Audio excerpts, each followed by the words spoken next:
Welcome back to the FanSpeak Network and another episode of Sibling Showdown, the Underdog Battle Royale edition. And as you know, each and every week we do a Battle Royale live draft and kind of walk through what we're thinking for this week's Battle Royale strategy. I can't believe it's week 14, Steve. So of course I'm joined by my brother Steve. But Steve, how are you doing for week 14? I know we have a very best ball focus. Speaking of underdog mindset this week, this is the big sweat to see how many tickets we make to the best ball playoffs. But how are you doing with that? How are you doing and thinking about week 14 and in week 14 thinking about Battle Royale? Yeah, so it's like you said, it's best ball playoff sweat week, week 14. We only have 2 buys this week. Yep. For best ball. So that's at least nice compared to this past week. I mean, 6 teams on bye with so many injuries. Yeah. I don't know about you, but I was those 6 points from Chase Brown last night actually played in a lot of lineups.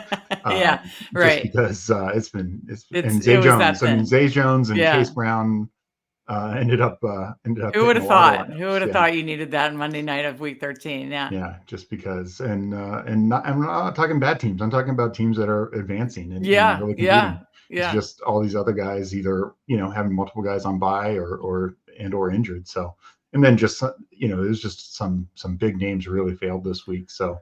Or got injured. Like, Yeah, I are hit hard by Ramondre Stevenson, high ankle sprain, going to be out a few weeks. That's brutal, crushing for best ball. Obviously, the Trevor Lawrence and Christian Kirk thing. Looks like Christian Kirk's going to be out for the season, right?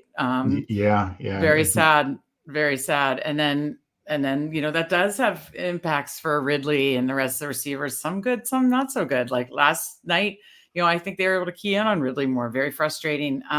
And then Lawrence, we don't know, but his is a high ankle too, I believe. But they're trying to do the week-to-week thing. I mean, he's not playing this week, and I'd be shocked if he played next week. But maybe we get him back for semifinals, finals, best ball. What are you thinking? Yeah. I mean, I definitely think he's probably out this week. Next week, they'll probably take it week by week, and it also depends if they win or not, because they are actually in a close race. I mean, Colts and Texans are only right behind them. They're only a couple games back. So, and Texans, they split that series. So they can't mess around is the point. So it's wild. I think a lot could depend on how they do this week. If they lose, then Lawrence very well could get pushed the following week. Yeah. So anyway, so we're having lots of, best ball sweats this week with week 14 last week of the regular season, dealing with all these injury fallouts and all that stuff. But then, how are you applying your week 14 mindset to Battle Royale this week? Yeah, so it is an interesting battle royale. Only 2 teams on bye, and not the strongest of offenses that we targeted, just because Washington was so spread out. Arizona kind of the same. So they weren't even like top offenses that we really targeted. And then of course, the Thursday night game, New England Steelers, especially with injuries now and going to the backup quarterback. So many backup quarterbacks. Yeah, I mean it's just not an offense that we target. We do lose the big Sunday night matchup, Philly and Dallas, and of course the Dolphins are on Monday night, and Packers have suddenly become some fantasy darlings. But the rest of it is, this is actually one of the deeper full slates we've had in quite some time. Especially when you look at like some of the positions, like tight end. We have a Kelsey week, but you don't need to reach for Kelsey, because guess what? You have Laporta, you have Hawkinson, Kittle. So it's the deepest we've seen tight end. And, for sure, probably since like week 2. And Justin Jefferson's back. We've got the Jefferson back narrative. Of course, Christian McCaffrey. I just want to hit on the high notes. We've got 19 seconds till we start, and we are pick 5. So just to let you know, Christian McCaffrey, of course, is a top. Alvin Kamara is coming off a great game. And then quarterbacks, as you said, a lot of quarterbacks, in the Sunday night game, Dolphins are off the slate. But we've, of course, got the marquee matchup between the Bills, Chiefs, and then Lamar Jackson at the very top. So obviously Christian McCaffrey goes number 1. Diggs goes number 2. I don't know who's going to make it back to us, but talk through who you're liking to queue up for pick number Yeah. 5 and 8 to keep in mind for pick number 8. So, I mean, definitely at 5, Alvin Kamara would be my number one choice, Okay. I think. And then Keenan Allen, I expect a big bounce back. Debo Samuel would also be in the mix for the bring back, coming back. I mean, if he's there, are we taking Justin Jefferson? I mean, right? Yeah. We got to take Justin Jefferson if he's there. I mean, I think they sat him out long enough where he's going to be a full go. I mean, what are the reports saying? I mean, he's going to play, but I mean, is that your thought that he's going to be full It is. go? I mean, they're in the problem playoff is, niche too. Yeah, the Okay, problem is we are dealing with an unknown quarterback situation. This is not Jefferson with Cousins, of course. Right. You still want to go for it? Yeah, I'm fine with that. Okay, I like it. I want to be early to Justin Jefferson. Getting him at pick 5 feels a bit of a steal to me. Yeah, we know he has the upside of anyone. So in between us, we were picked 5, 6, and 7. When receiver with DJ Moore, Keenan Allen. To your point, do you want to grab grab Alvin Kamara here? Then you mentioned him. We still get him with Justin Jefferson, so I think that's a hell of a start. And then now let's take a look at the board. So yeah, again, it went Christian McCaffrey, Stephon Diggs, Travis Kelce, obviously that marquee matchup, highest total on the slate with the Bills, Chiefs, Amon-Ra St. Brown. We took Justin Jefferson. Then it went DJ Moore, Keenan Allen, Alvin Kamara, and then the next person is on the clock. We'll be coming back and we will have pick number 17 and 20. With that said, I mean, we still got 5 picks until our pick. We have Samuel queued up. Do we want to get like a top tier tight end, like a Kittle or Laporta? What are your thoughts? I don't want to overdo Minnesota, but I mean, I think I like Kittle a lot. I like Laporta, but I'd say maybe Kittle for the second of our picks, like the bring back, the swing pick. And then you still got Mike Evans there. I mean, man, I know you liked him. I was just going to say Mike Evans. I was going to say, I know you loved Mike Evans in best ball season, and I did too. But I think you were even more bullish on him, and now seeing it play out, I wish I was as bullish on him as you were, and he just went. Because obviously my Mike Evans teams are doing rather well. He's having a monster season overall with Baker, and I had another monster game on Sunday. Okay, we're up in 1 pick. It did go. I had Chase queued up. He looked great with Browning, looked awesome and efficient on Monday night. So it went Chase, Laporta, Evans, Pittman, and we are on the clock. We've got the 2 49ers sitting there. You've got quarterback, and then at the top is running back is like a Bijan Robinson, Josh Jacobs. I think we could wait on that because we're at pick 17. What do you like, Debo or Kittle here? Prioritize. I think let's go Kittle just because the position does get a little thin. Yeah, the positional. Yeah, exactly. And that way it gives us, an option if we want to queue up Purdy. I think that makes sense. It's a question. Would you rather get the second receiver? Do you want Purdy or do you want a different position or somebody? Can you look at receiver real quick? Sure. Yeah, we're up in 1. There's Debo, Devontae Adams, Chris Olave, Nico Collins. He is going against the Jets. Yeah. And of course, Metcalf on the bring back if you had interest there. So, I mean, I'm fine just grabbing Purdy now because, I mean, I think. Yeah, take Purdy. I don't think he's going to make it back to us because, with Purdy, he's got 4 weapons, right? So he's got, the people that took McCaffrey, Ayuk, the person who will take Debo, they're all going to look to stack Purdy. So if we don't grab him now, somebody else is going to look to stack him up in that, because I believe that's the second highest total on the slate. Mm-hmm. So we've got 1-1-1-1. We got a quarterback, a running back, a receiver, a tight end, Justin Jefferson, Alvin Kamara, George Kittle, Brock Purdy. I love the start. 29 and 32 will be our next picks. So most likely we're just looking for a receiver and a running back, unless 2 receivers massively jump out at us for value. So after we took Purdy, Debo did go immediately after. Lamar went off the board. So the quarterbacks off the board early, just to keep in mind, obviously the 2 quarterbacks in the high total game with Mahomes and Allen went early in the second round, then Lamar, then we took Purdy. So yeah, happy we got Purdy. Wanted to get one of those like top 4 quarterbacks. Do you agree with that? Yeah, no, Yeah. I agree. Yeah.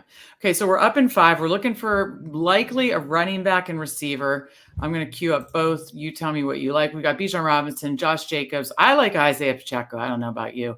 And then, of course, Kyron Williams has been playing out his mind. Austin Eckler, David Montgomery. You can go past where it's drafted. We could get that with our second pick. There's a lot to like in the running back. Yeah, no, I mean, honestly, one of my favorites is Joe Mixon in that matchup against that Colts run defense that we've just seen look really bad this year. Okay, and then wide receiver up in 1, Nico Collins, DK Metcalf can be a running back, don't have to force it. Zay Flowers, Gabe Davis, Puka. That's interesting. I'm surprised he's still there, to be quite honest. It's I keep waiting for it to shift and it just be like, no, come on, it's Cooper Kupp, and it doesn't. It's insane. But what are your thoughts? Anybody else you want to queue up, and what do you want to do? Because I think Joe Mixon will be there. I think if you want one of these receivers, we get one of these receivers now as our second receiver. So it's, again, really quick. Nico Collins, Metcalf, Flowers, Gabe Davis, Puka, Cortland Sutton, Cooper Kupp, Calvin Ridley, Higgins, 15 seconds. Yeah. What are your thoughts? I'm fine going Puka. I mean, I know it's Baltimore. I know he's got the probable tab, but he's expected to play. So yeah. And of course, you can set the backup situation. So up in 1, Kyron Williams just went. Zay Flowers just went. Do you want to go with Joe Mixon, or do you want to DK Metcalf? Or I know we both love David Montgomery, Isaiah Pacheco. What are your thoughts? We were on the clock with our last pick, and we're happy. I'm happy with any of them. I think I would go Mixon. I know Chase Brown got some work. That doesn't worry you at all? No, because Mixon got all the goal line work, and he got all the passing work. So combined, he had well over 100 yards. Chase Brown had some nice runs. I think he's going to get that. But it's not like Mixon was bad. So got it. I have to say, this is like one of those, sometimes by the last pick or two, you're like, it's either like you waited on tight end and you're like, this probably isn't gonna, make a huge impact, or you take a receiver or running back that you're kind of meh about. And I have to say, I was happy with all our picks. In fact, we left 4 or 5 on the board that I would have been content with. And so maybe I'm going to like this week even more. Running through the team again, we're at the 5 spot, and we picked Justin Jefferson, Alvin Kamara, George Kittle, Brock Purdy stack, Puka Nacua, and Joe Mixon. I mean, look at the very end, you still got Austin Eckler, Nico Collins going in the last round. I know, tough matchup, but yeah, I mean, there's some going to be, I guess my point to all this is, with the way just the landscape of the slate this week, and yes, we do have some good teams in the primetime spots, but with the landscape of the slate and only 2 buys, there's going to be a lot of good guys left on the board. So if you want to go down and draft a guy that could be more undrafted, like a David Montgomery went undrafted in this draft, Isaiah Pacheco.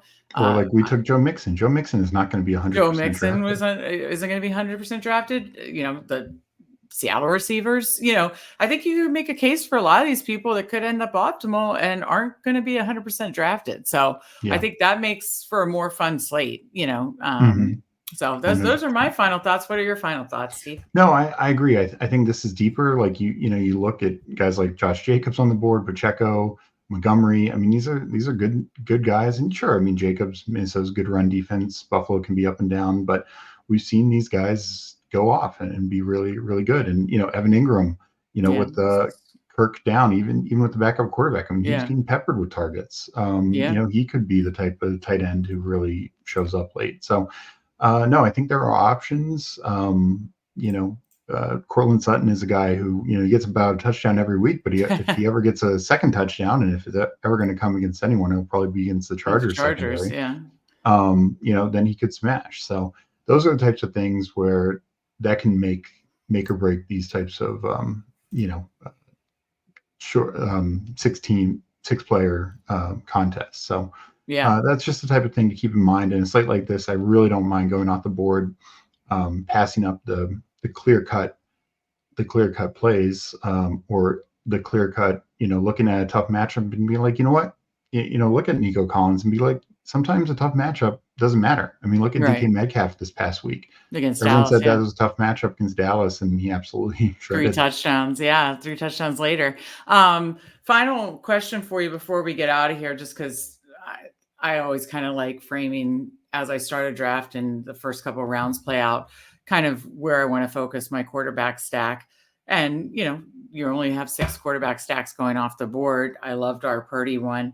I know we both like Purdy stacks this week, but like last week it was so, I really want to get as much to a Tyreek as possible. Mhm.